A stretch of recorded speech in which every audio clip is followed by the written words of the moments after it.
Hey guys, it's Reagan, and today I'm here to bring you a winter reading guide. I actually got a pretty good decent feedback on my fall reading guide, which I posted earlier last month or a couple months ago, which I'll link down below. So my reading guides are basically just me recommending books to you that I think would be really well suited for the upcoming seasons, because I don't know about you, but my reading tastes kind of evolve with the weather.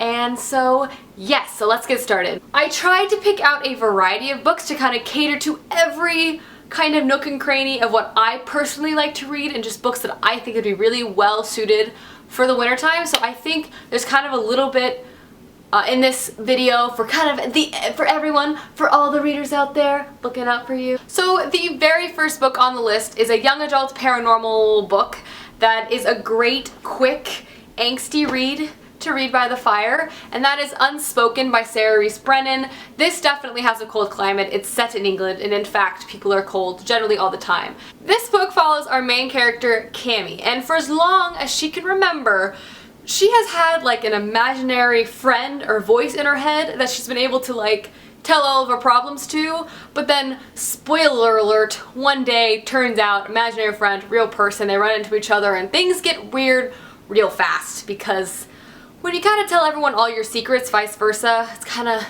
weird when you meet them face to face. But besides that, this book has a lot of paranormal elements in it, paranormal, fantasy, urban fantasy, I don't know, but also has one of the greatest female leads ever. Cammy is so spunky. I love her. Like, I think she's a great female role model. That's why I'll always recommend this book, because I love the main character so freaking much. Alright, the next book is, to me, a winter must, and I feel like a lot of people have read it, but on the same flip side, not enough people have read it. So I'm going to recommend it to hopefully push those last few people out there who haven't read it to do it this winter. And that is The Book Thief by Markus Zusak. It's a historical fiction novel full of extreme emotions, probably my favorite book of all time, will change your life. Just read it. It is a hunk, but winter, there's winter break, there's vacation, it's cold outside. Read a book that will make you warm and also emotional. It's a perfect read for the wintertime. I don't know about you, but I love sitting by a fireplace and crying into some hot chocolate. This book is so profoundly wonderful. Just do it, and then you can watch the movie afterwards, which is also very good. I love Jeffrey Rush in that. It was really great. So there you go. Next on the list is an adult book that I feel like should be a movie released in the wintertime. It has nothing really to do with Christmas, but it just has all the feels of a movie a book that needs to be turned into a movie. And that book is The Storied Life of A.J. Fikry, another one of my all-time favorites of this year, for sure.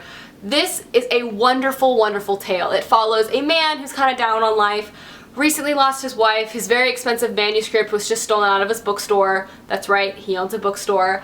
And then one day, a mysterious package in the form of a child arrives and is left within his store. So now he's kind of been sent on this journey of like raising this kid, and how that kid and this bookstore kind of bring the community together. It's all about the love of reading, healing, all sorts of really great things. Like, I seriously love this book, and I really push other people out there to read it as well, because I honestly know you'll love it, because this book has something for everyone. I feel like it's small, but it packs a huge punch, and it's wonderful. So next on the list is a recent favorite. I just recently read this, absolutely adored it, and that is The Strange and Beautiful Sorrows of Ava Lavender by Leslie Walton. I just love this book. This is a magical realism book following a young girl as she recounts her whole life by recounting like her family tree, I guess, starting with her grandmother, then she moves on to tell the life of her mother, and then finally herself. And the strange thing about Ava Lavender is she was born with wings.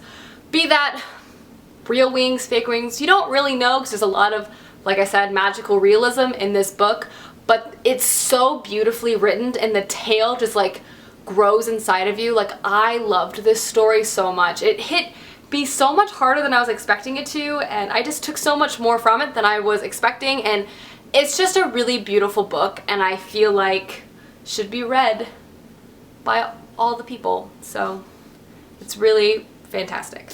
Next we have a heavy hitter in the emotions. So there you go, people. That is The Bronze Horseman by Paulina Simons.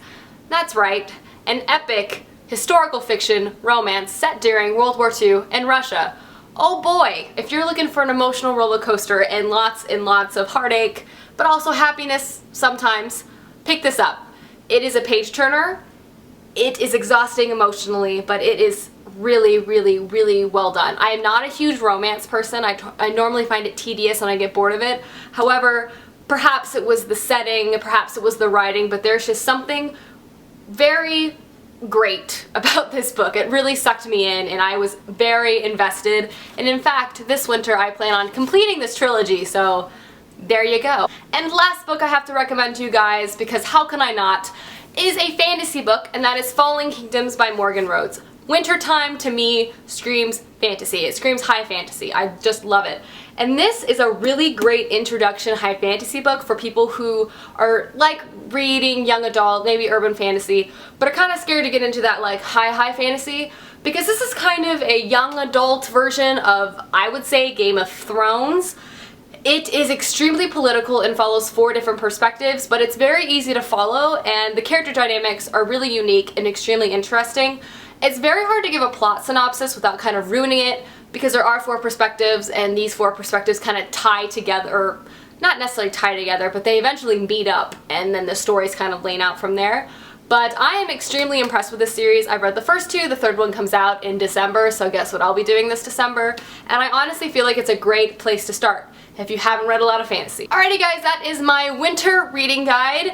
Let me know down below what books you plan on reading this winter, and let me know if you enjoyed this video, and I will see you guys soon with another video. Goodbye!